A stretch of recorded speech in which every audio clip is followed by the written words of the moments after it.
We got somebody here today who is actually in the ringer. You know what I mean? Someone who is dedicating their life to this field of work, and we appreciate it. So, on deck, we got our guest coming through. Her name is Hailey Mondragon. Hailey Mondragon is a senior here at Towson University pursuing a career in the political field. She is currently majoring in political science and sociology, and she enjoys painting and watching Netflix in her free time. We gotta talk about what you're watching. She currently works at the Albert Cook Library and is working towards becoming a lawyer. Everybody, let's give it up for Hailey Mondragon.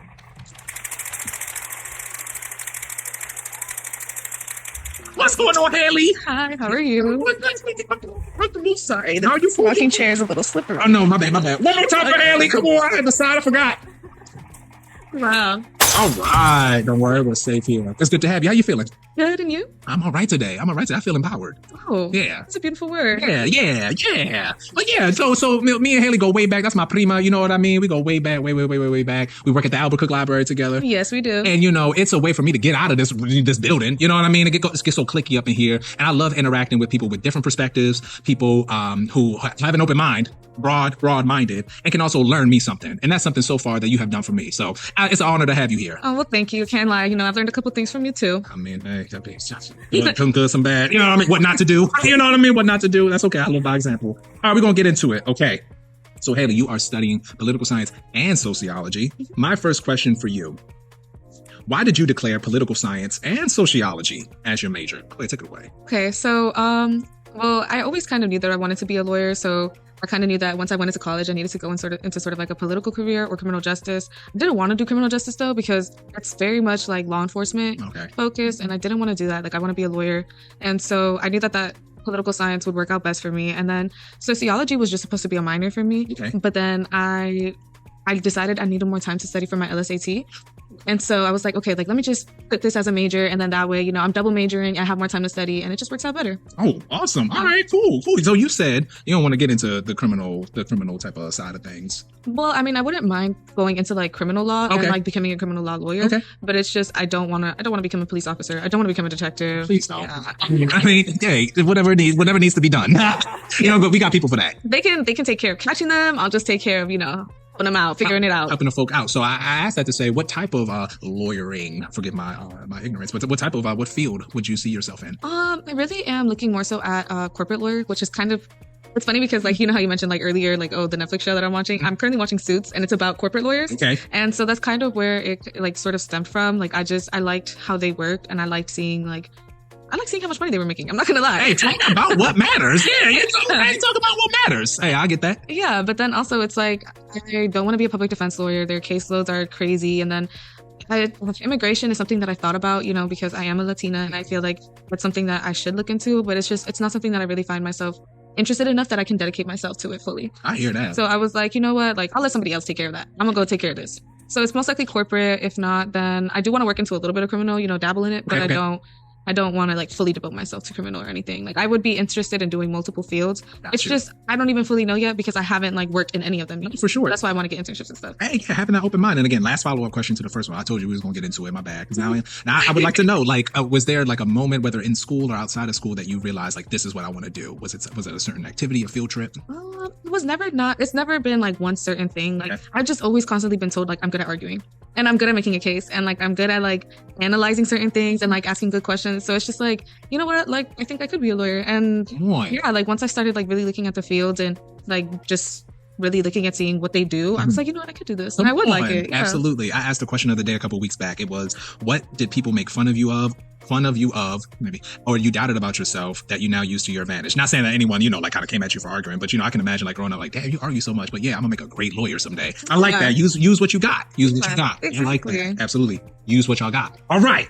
On to the next question. So for someone like myself, and for maybe people out there listening, what advice would you give to someone interested in becoming politically active? And some examples I have is speaking about it on their platforms with their friends or voting for the first time. What advice would you give to someone? I would definitely say watch out which sources you get your political information from. Absolutely. Some of them are just very politically biased. And if you're like, for example, like Fox 5, or Fox News in general, it's just typically very conservative. Yeah. And so if you read anything there, it's most likely going to be like celebrating Republicans and then downing Democrats. And like, I did take a class previously and we found that basically most I forgot what the term is, but most general like news programs, like some of them that like like CBS News, right? Okay. Like we'll take that for example. Like it doesn't really, although it's not like leaning towards the Republican or Democratic, it's primarily more neutral. But people will say that it's more Democratic because it's not picking a stand. Gotcha. Yeah.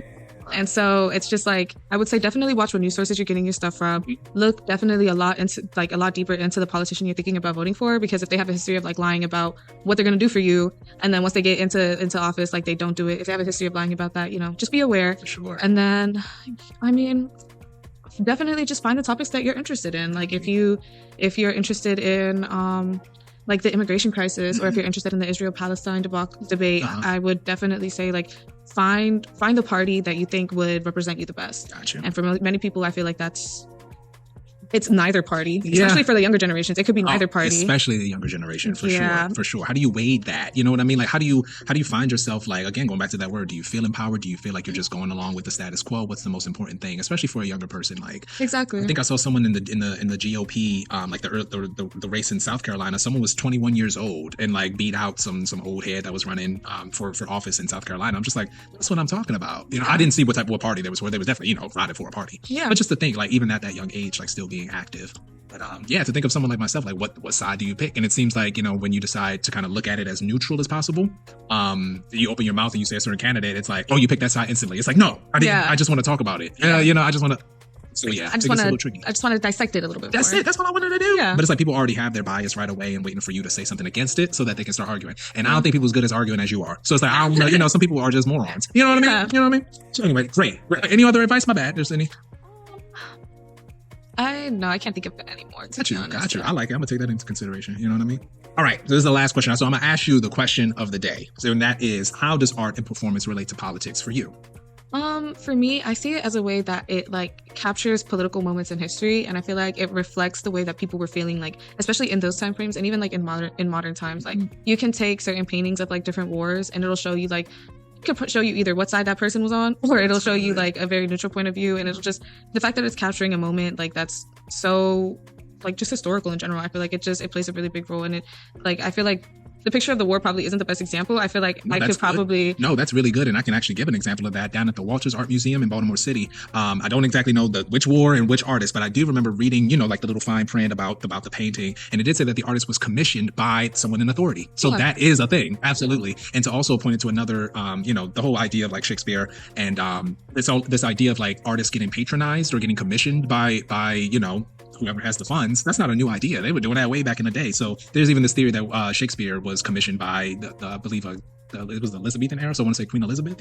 Her and her folk. He was like put underneath their ring. He was like put on a paycheck, put on a pension and all of that. And they were like, all right, now write our stories. So that's not a far-fetched thing at all. So when you said that, like, yeah, it shows the bias. Yeah. Do you think that photography could technically be classified as an art? Absolutely. Nowadays. Then especially nowadays, if you're going to capture political moments, like you could take the January 6th riot, for example, like they captured pictures of people like doing violent things and committing violent acts. Like sure it adds on to like the evidence that shows like this is what people were doing, this is how angry people got over certain things, like, and it just captures the emotion of like that specific political time frame and that like action, that event in general. Like you can take Israel and Gaza, like this artistry, the photographs, like it's just getting people to either go towards one side or go towards the other. Like it really can influence another person's emotions, and that'll just get them to be on either side. I mean, you can take pictures of Israel, you can take pictures of Gaza, but regardless, like it'll sway both people. Absolutely. It's just the emotional, I want to say like the emotional connection it has to. Absolutely. Yeah. There's something in the theater world, in the art world, they call catharsis. It's like when you listen to a song or you watch something and it moves you emotionally, maybe to tears or maybe to like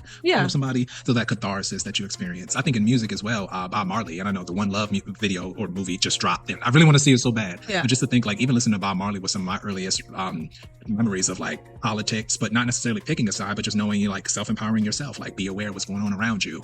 Could perhaps be a starting point for some folks. But and again, because this is a new discovery for me, like political theater and politicizing my work. It was something that I wanted to veer away from, just being like an early playwright earlier in my career, and then to think now with like to lean into those moments, especially what has impacted you in your life, and all the artists lean into that. You know what I mean? We need more folks to speak about these things from a non-biased perspective. Either pick a side, or let's show us what both sides are.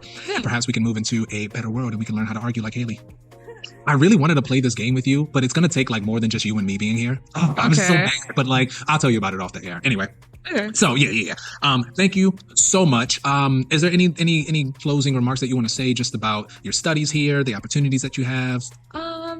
really like studying here. Sure. You won't lie. I know a lot of people are like, ugh, Towson, but like, It's real. to be honest, I feel like that's any college student on any college campus. Yeah. I'm sure if I went down to like UMBC, they're like, ugh, UMBC. Yeah, But it's just like, it's that. yeah. It's And the I air. mean, Towson has some pretty good resources, you know, like I love their political science department and sociology. I feel like so many of the people there, like I can relate to a lot of like their ideas, their ideology. And then it's just like, they always teach me something new. Like I feel like they give me a new way of thinking every single time. So I really do appreciate like the faculty that we have here. Cool. And yeah, I mean, overall, I like it here. No, I resonate. No, for sure. I like that you said that because it's like, you know, back in the day when you have your Socrates and you have your Galileos, these people came into the institution with bringing new ideas, and it seems like we just, you know, post Civil Rights Act, it's like we just come into the institution and we learn someone else's way of doing things, and then we're pushed like an assembly line. I like that you said that people make you think differently because that's what we're here to do: have new ideas, here to get checked, and also here to encourage to like, hey, go on with that idea and say that you never know what new policies can be made because Hailey about to be in office. You see, and it starts right now. Okay.